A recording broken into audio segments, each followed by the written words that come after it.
We're often told that more awareness is always better, but psychology doesn't fully agree. People who are too aware aren't doing something wrong.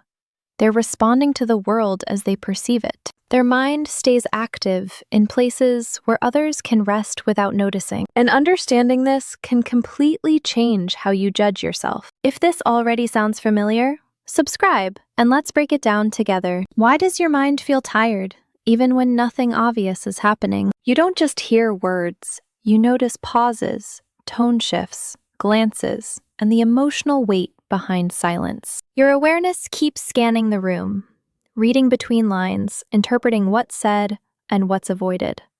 This isn't anxiety by default. It's your brain treating the world like layered information instead of a simple scene. The exhaustion comes from never fully switching that process off. And when every moment requires interpretation, being present can feel strangely out of reach, which quietly sets the stage for something deeper happening beneath the surface. Psychology suggests that some minds don't choose awareness, they default to it. You automatically notice patterns in behavior, mood changes, and emotional inconsistencies without trying to. It happens faster than conscious thought, like a background process you didn't install but can't uninstall either. This makes you perceptive in ways others aren't.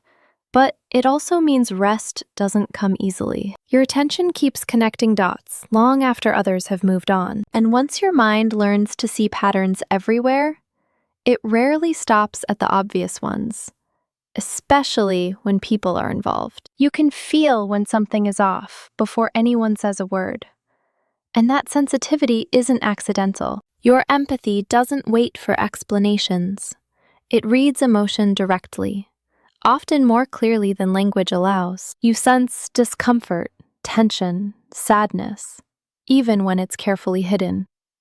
This makes you understanding, safe to talk to, deeply human. But it also means your nervous system absorbs more than it releases. Over time, carrying unspoken emotions that aren't yours can become heavy, and you may start wondering why connection feels so draining, despite how much you care. You don't just feel emotions, you watch yourself feeling them. Your mind steps back and asks why you reacted, whether it made sense, and what it says about you. This constant self-observation creates insight, but it also creates distance. It's hard to fully inhabit a moment when part of you is always monitoring it. You might notice yourself thinking about how you're thinking, turning experience into commentary. That reflective loop can be powerful, yet it subtly pulls you out of the flow of life, especially when your inner awareness starts competing with the moment itself. Have you ever noticed a small shift in your body and immediately tried to interpret it? You're highly attuned to internal signals like tension, heartbeat,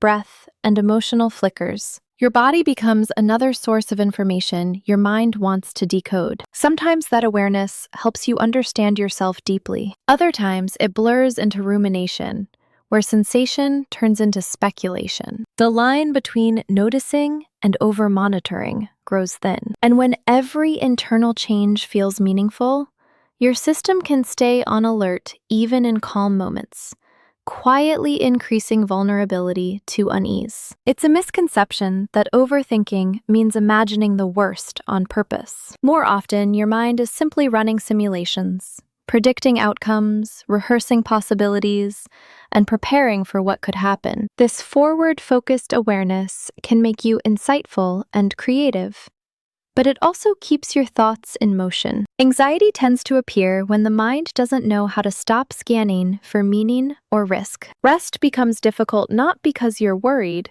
but because your awareness keeps moving ahead of the present, searching for what might be waiting just beyond it. You notice inconsistencies quickly, and once you've seen enough of them, innocence becomes harder to assume. You replay conversations, not to judge, but to understand what was really meant. Your awareness picks up on subtle manipulation, mixed signals, or emotional gaps others overlook. Over time, this can lead to caution, not cynicism, but quiet preparedness. You brace yourself for disappointment before it arrives. And while that vigilance protects you, it also raises a question that lingers beneath it all. What happens to connection when understanding comes before trust. At some point, you begin to notice that people don't always mean what they say. And that realization changes how connection feels. You see how kindness can carry conditions, how affection can shift with expectations, how words and actions don't always align. This doesn't make you bitter, it makes you aware. But that awareness can quietly take something with it. Ease. Relationships stop feeling simple, and enjoyment can be interrupted by insight. There's often a subtle loneliness in seeing behind the curtain, because once you notice these patterns, you can't fully unsee them. You don't just experience your own emotions, you absorb the emotional tone of rooms, conversations, and people around you. Tension follows you home. Moments replay themselves in your mind, not because you're stuck, but because your awareness keeps processing. Even positive experiences can feel intense, layered, and lingering. This constant emotional intake creates a kind of fatigue that isn't obvious from the outside. You may seem calm while feeling full, and over time, carrying so much unfiltered emotional information begins to affect how deeply you can rest. You notice time passing in a way that feels intimate. Moments don't just happen.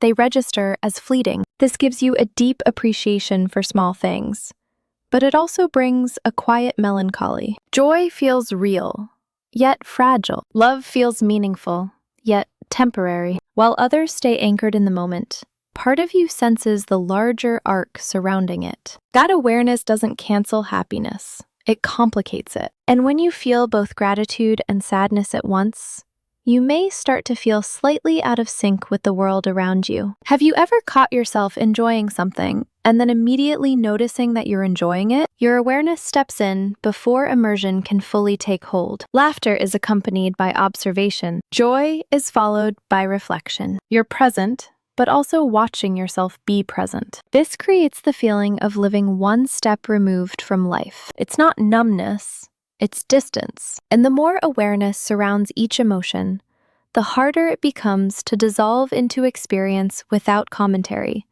which slowly reshapes how natural moments feel. Your mind doesn't stop at understanding others. It turns the same lens on you. You analyze your motives, reactions, words, and feelings with precision. This can lead to growth, but it can also lead to hesitation. Decisions become complex internal debates. Spontaneity fades as everything demands explanation. This isn't indecision from fear. It's mental exhaustion from depth. When awareness loops inward without rest, action slows. And you may start to wonder why knowing yourself so well doesn't always make life feel easier to move through. You understand why people hurt you, so you excuse it. You understand why they leave, so you don't fully grieve. Your empathy fills in gaps that might otherwise protect you. Over time, understanding replaces expectation, and compassion replaces self-defense. This can quietly turn into self-abandonment, where your needs become secondary to context. You give meaning to others' behavior, even when it costs you. And because you're always seeing from multiple perspectives, it becomes harder to locate where your own experience truly begins. You anticipate emotional shifts before they happen and adjust yourself to keep things smooth. Your tone, timing, and words are carefully calibrated. To others, this looks like emotional intelligence. And it is, but it's also labor. You carry the responsibility of harmony, often without anyone noticing the effort behind it. Because you understand so well, people assume you're fine. And when you're always the one holding space, calming tension, and reading the room, it can quietly raise a deeper question about who holds space for you. This level of awareness rarely appears out of nowhere. Often, it forms early, when paying attention wasn't optional, but necessary. You may have learned to read moods, predict reactions, or sense emotional shifts to stay safe or connected. Over time, vigilance became perception, and perception became identity. What once protected you quietly shaped how your mind works. Even when the environment changed, the awareness stayed. And when something begins as survival, it can be hard to tell later where protection ends and habit begins. When you can anticipate patterns, it's tempting to believe you can prevent pain by staying one step ahead. Your awareness scans for signs, not out of fear, but out of preparation. If you understand enough, maybe nothing will catch you off guard. But this creates an illusion of control that slowly pulls you out of life itself. You observe more than you participate. You manage rather than experience. And eventually, you may notice that the effort to stay safe is costing you the very moments you wanted to protect. You don't just see the person you're with.